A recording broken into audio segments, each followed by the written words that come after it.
So tell me, is it a huge conspiracy? Is it even perhaps a conspiracy of silence? Welcome to Arm Wrestling with COVID-19 in London, number 10. And thank you also for subscribing to my YouTube channel, for sharing it with colleagues and friends, for posting it on social media, and perhaps even sending me the odd comment or two. You would be surprised at the number of links and the material that I've received over the past 2 to 3 weeks from friends and colleagues worldwide, talking about the conspiracy that is taking place with this dreaded virus. For some, this is a big Chinese conspiracy. For others, it is an American conspiracy. Why? Well, roughly put, those who think that COVID-19 is a conspiracy that was hatched up, that was concocted, that was engineered in China, argue that the Chinese wanted to engineer this dreaded virus, send it to the United States in order to destroy the American economy, bring it down to its knees, and thereby consolidating China as the biggest superpower in economic terms of the world. Conversely, those who think it's an American conspiracy suggest that the USA, the Americans were afraid of the growing power of China in economic and military terms, I suspect, and that they had this virus mutated in one of their biolabs, sent over to China as well as to other countries across the world, precisely to stop China from becoming that superpower, destroying its economic prowess, and thereby keeping America as the one and only economic and military superpower of our world. Both arguments are pursued with passion, with ferocity, and sometimes with persistence.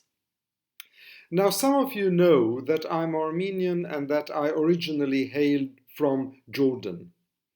What does this mean, or what am I saying this to you now? It's not just free publicity for Armenians or for Jordanians. It is also to say that for both Armenians and Jordanians, Arabs in general across the MENA region, conspiracy theories are embedded in our DNA makeup. So it is no surprise for me that many people in that region, as well as elsewhere, are actually subscribing to this theory or that theory. However, I am not personally convinced by it. Conspiracy theories aside, ethnic proclivities aside, I'm not convinced by it. I don't really think that this is a conspiracy, and if I were in court defending or arguing against those links and this material, I would say that they would not stand up to careful legal scrutiny. However, what I would say instead is that both China and the United States, and pretty much many other parts of the world, including us in Western Europe, are guilty of something. But of what? Well, let's start with China. I think for China, the problem that I have is that this virus was discovered sometime at the end of mid or end December 2019. And yet the Chinese kept silent about it, didn't speak about it, were not transparent, did not share it with other countries, did not cooperate internationally in order to stop the spread of this virus. They pretty much put the lid on because they didn't want to admit that they had such a dreadful virus on their hands. Probably one of the reasons why conspiracy theorists think that China is to blame. So on the Chinese side, yes, no transparency and no cooperation. But what about the American side? Because that virus traveled from China, Korea, and Asia into Europe, into the Middle East, into North America, and now we see the ravages that it is causing in many states of the USA. The problem I have with America, just as I have with other Western countries, including incidentally our own here in the UK, is that we were not prepared. We did not foresee this happening. We did not take the necessary precautions at the beginning of this virus. And by the time we decided to take the precautions, by the time that we started giving guidance to our citizens here, there, and everywhere, the virus had already set itself down, had rooted itself, and therefore it was far more difficult to wipe it out. And even when we did exercise those measures, we had problems with testing, we didn't have the appropriate gear, we still don't. The harrowing stories I see on the telly about carers and workers and hospital frontline staff in all our 4 nations and across the world who are struggling so hard and taking so many risks for our sakes, and incidentally also it should be for their sakes, is mind-boggling, is really, as I said, harrowing. Yet we weren't prepared, and it took us a while to shift gears. And the flip-flopping that we did here in the UK, but more so in the United States, where the American president, with disingenuous sincerity, keeps changing the narrative. One day, there is no problem. The other day, there is a problem. Then we're opening up all the shops and celebrating Easter together. Then no, it's going to be fire and brimstone. The narrative keeps changing. We keep changing in our minds, and the virus is wreaking havoc across the world.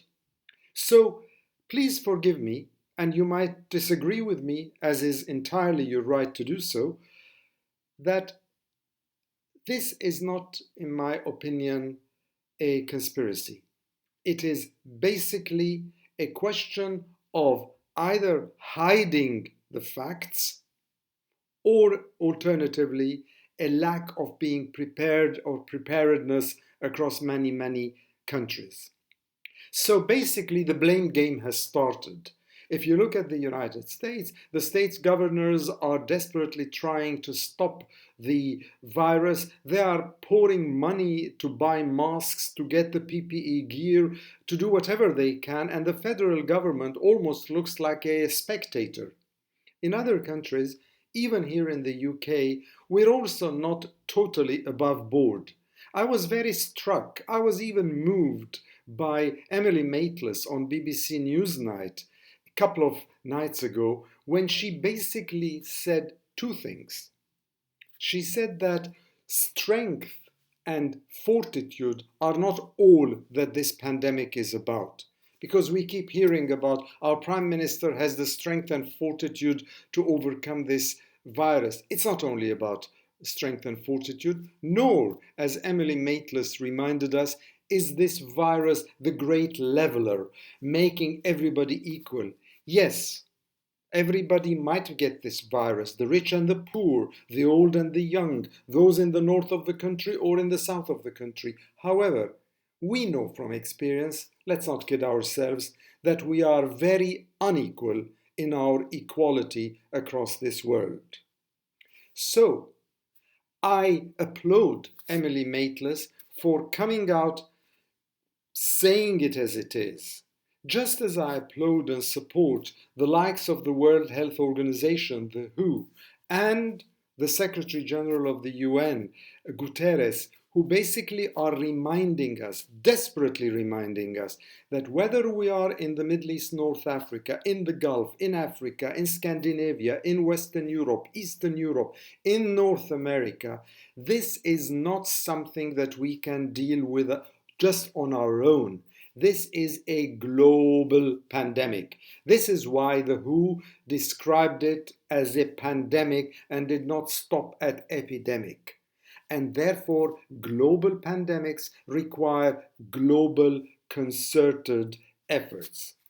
So as we take our lungfuls of breath, as we clap and applaud our carers, be that in the UK, be that in New York, they do it every night, be that elsewhere, as we wash our hands and apply physical distancing, let us remember one thing.